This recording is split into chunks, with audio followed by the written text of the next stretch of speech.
Excelente. Agora vamos começar com a nossa revisão do Simple Present ou Present Simple. Essas duas formas são corretas. E no português a tradução seria presente simples. Vamos lá então para essa estrutura muitíssimo importante. Usamos o presente simples para falarmos sobre coisas em geral no presente. Usamos para dizer que algo acontece o tempo todo, repetidamente, ou se simplesmente queremos falar sobre um fato presente. Vejamos aqui essa sentença. Jane works as a barista. Her shift begins at 7 a.m. Então temos aqui dois verbos que estão devidamente conjugados, tendo em vista o presente simples, que no caso seria o work e o begin. Mais precisamente aqui você então tem o work se tornando works e begin se tornando begins, já que estamos falando na terceira pessoa do singular, no presente simples. O presente simples é formado pela forma infinitiva não conjugada, portanto, do verbo. Às vezes as pessoas tendem, num processo de estudo, dizer que um verbo da forma infinitiva é simplesmente um verbo no presente.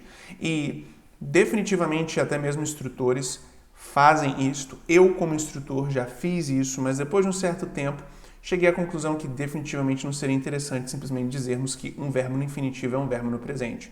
Ao mesmo tempo em que isso é completamente compreensível, o fato é que uma forma talvez ainda mais precisa de compreender o infinitivo é que é a forma pura, vamos assim por dizer, não conjugada de um verbo em particular. Voltando.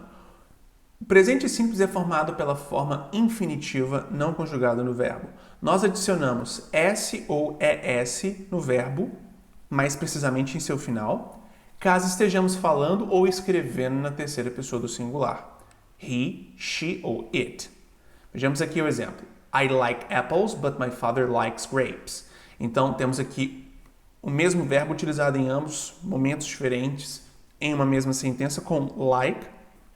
E like, na primeira pessoa, é simplesmente like. E na terceira pessoa, no caso, my father likes, terceira pessoa do singular. Verbos que terminam em O, S, CH, SH ou X terminam em ES na terceira pessoa do singular. Então vejamos aqui, my sister watches TV in the evening and my brother does his homework. Então, ao mesmo tempo em que temos essas terminações soletradas, talvez uma forma ainda mais fácil de as compreender e se lembrar de quando adicionar o ES é através do som, ou seja, sh, s. Vamos aqui mais uma vez voltar aos exemplos. Ou, s, sh, sh, z. Ao mesmo tempo em que isso é até mesmo um pouco engraçado, o fato é que estes sons podem ser mais descritivos para quando colocarmos o ES ou quando temos que colocar o ES ao final do verbo, não é? Então, watch se torna watches na terceira pessoa do singular e o verbo do se torna does por conta do o ao final dele também na terceira pessoa do singular. Os verbos to be e to have são irregulares. Temos que compreender de fato essa dinâmica do que é irregular. O que é regular é o que segue um regulamento, ou seja, regrinhas, que, portanto, fazem com que a utilização, por exemplo, a conjugação daquele verbo seja previsível, tendo em vista aquelas regras. Agora, o que é irregular é o que não segue regulamentos, ou seja, não tem regras pré-definidas que definem com exatidão o porquê que aquela palavra é daquela forma no tempo verbal que você quer dizer. É óbvio que se você for ir mais a fundo, você de fato vai encontrar motivos, em especial no contexto de fato a sonoridade da língua e como que quem desenvolveu, ou as pessoas que foram ao longo dos milhares de anos desenvolvendo as línguas e as formas de se falar que no final culminaram no inglês, perceberam que determinadas palavras, quando ditas em um tempo determinado verbal, seriam melhores sendo ditas de uma forma diferente das regras que pré-definiam esta forma no passado. Então, não existem regras gramaticais que definem o porquê que verbos irregulares são como são, independente de qual tempo verbal estejamos os conjugando, mas existem motivos que fogem do escopo da aula. O fato é que existe um certo nível, sim, de internalização, de memorização que é necessária para estarmos utilizando esses verbos. Mas a boa notícia é que não são assim tantos. não é? Não são, assim, muitos verbos que você precisa de estar internalizando, memorizando para se expressar de forma apropriada em um formato irregular. Agora, como podemos ver aqui, os verbos to be e to have são exemplos. Então, vejamos. I am, we are, you are, he, she and it is e they are. Isto aqui, então, são as formas apropriadas no simple present do verbo to be. Você está vendo aqui o you duas vezes. You are e you are. Isso não é um erro. Isso acontece porque a palavra you, o sujeito you, você, também pode significar vocês.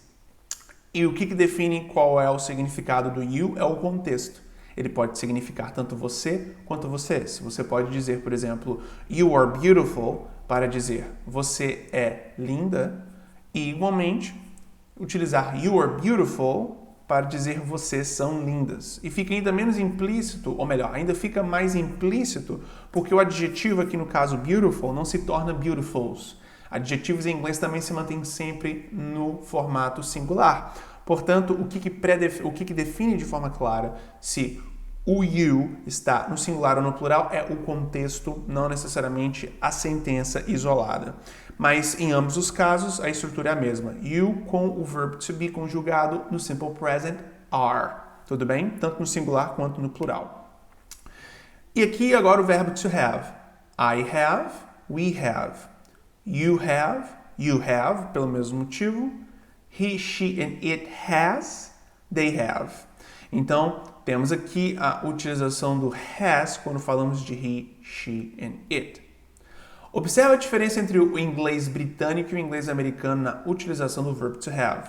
Muito importante compreendermos que não é o fim do mundo se você utiliza o britânico ou o americano, independente de qual seja o contexto. Não existe uma pré-definição ou um pré-requerimento em nenhum contexto da sua vida, provavelmente, que irá exigir, por exemplo, o inglês britânico.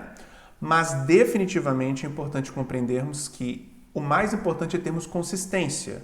Ou seja, se você tem o inglês britânico sendo um inglês utilizado quando você está pronunciando uma determinada palavra ou um pequeno grupo, idealmente busque ter todas as suas outras palavras também tomando o inglês britânico como referência.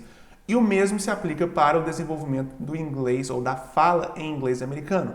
O problema, portanto, se encontra em misturar os dois, não é ter um ou outro. Tudo bem? Perfeito. Então, voltando aqui. Britânico. I have got a car. Presente perfeito. E o americano, I have a car. Presente simples. Então, você tem aqui o verbo to have sendo utilizado nessas duas formas, que, de fato, demonstram uma diferença explícita entre britânico e americano para se dizer a mesma coisa. O mais importante é você ter consistência no tipo de inglês que você usa. As perguntas são formuladas com do e a forma infinitiva simples do verbo.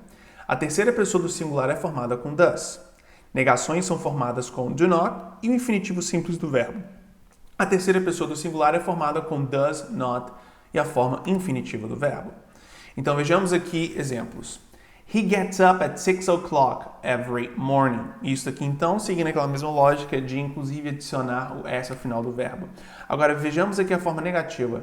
He does not get up at 6 o'clock every morning. He gets up at 7. Então perceba que agora você tem o does, que é o verbo auxiliar sendo utilizado para indicar a terceira pessoa e em conjunto com ele o not, ou seja, does not, indicando, portanto, a ideia de uma ação que não é feita no presente simples. Tudo bem? E mesmo se você está falando na terceira pessoa, não temos SOS no final do verbo quando temos does ou does not na sentença. Porque o does ou does not já indicam a terceira pessoa. Portanto, é redundante e, por consequência, é incorreto adicionar SOS ao final do verbo. E aqui, então, você tem a forma interrogativa.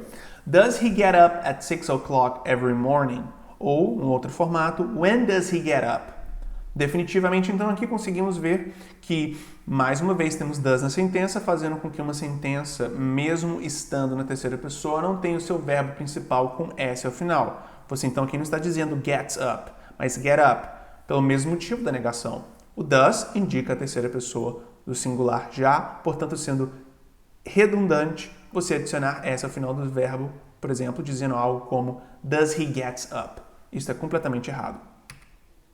Algumas expressões de tempo podem explicar com que frequência em que algo aconteceu ou alguém realiza uma ação. Vejamos aqui alguns exemplos.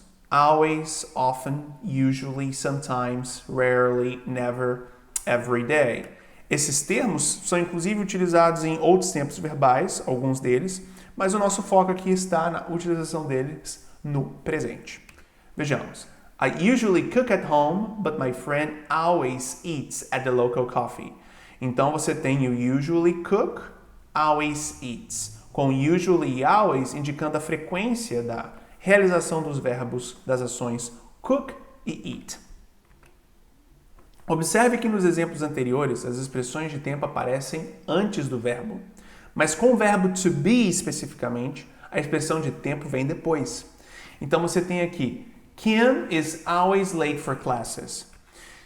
Você então tem a expressão de tempo vindo depois do verbo, que aqui no caso dessas sentenças com o verbo to be é o verbo to be. É óbvio que na vida real, no dia a dia, ou até mesmo na leitura de forma mais informal, você vai encontrar, sim, por exemplo, Kim always is late for classes. Esse tipo de coisa pode acontecer, ou seja, quando você tem o verbo to be na sentença, mas a palavra na sua forma, o verbo to be na sentença, mas a palavra com o elemento de tempo, a expressão de tempo vindo antes. Mas definitivamente no formato mais gramaticalmente preciso, temos o contrário. Primeiro temos o verbo, que no caso é o verbo to be, e depois a expressão da frequência. Então, he is always, não é? They are always ou often, e assim por diante. Perfeito! Tendo isso em vista, estamos aqui então completamente finalizados com a nossa revisão do Simple Present. Muitíssimo obrigado!